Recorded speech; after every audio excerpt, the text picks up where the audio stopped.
Chapter 41. Zero's condition continued to improve. Stanley slowly peeled an onion. He liked eating them one layer at a time. The waterhole was now almost as large as the holes he had dug back at Camp Green Lake. It contained almost 2 feet of murky water. Stanley had dug it all himself. Zero had offered to help, but Stanley thought it better for Zero to save his strength. It was a lot harder to dig in water than it was in a dry lake.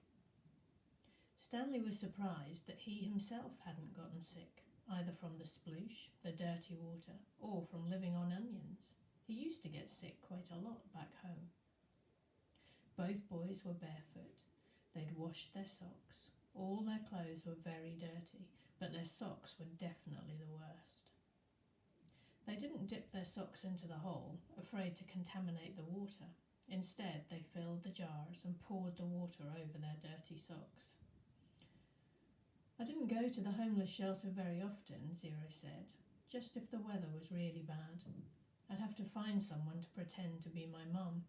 If I'd just gone by myself, they would have asked me a bunch of questions. If they'd found out I didn't have a mum, they would have made me a ward of the state. What's a ward of the state?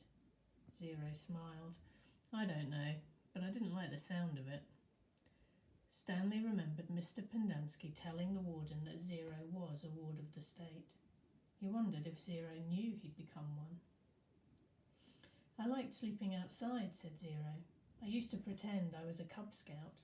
I always wanted to be a Cub Scout. I'd see them at the park in their blue uniforms. I was never a Cub Scout, said Stanley. I wasn't good at social stuff like that. Kids made fun of me because I was fat. I like the blue uniforms, said Zero. Maybe I wouldn't have liked being a Cub Scout. Stanley shrugged one shoulder. My mother was once a Girl Scout, said Zero. I thought you said you didn't have a mother. Everyone has to have a mother. Well, yeah, I know that. She said she once won a prize for selling the most Girl Scouts cookies, said Zero. She was real proud of that. Stanley peeled off another layer of his onion.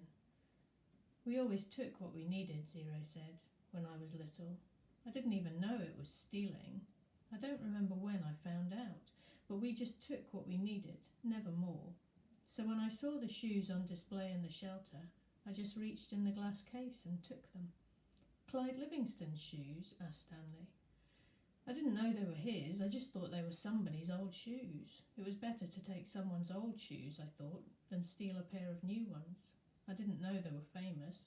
There was a sign, but of course I couldn't read it. Then the next thing I know, everybody's making this big deal about how the shoes are missing. It was kind of funny in a way. The whole place is going crazy.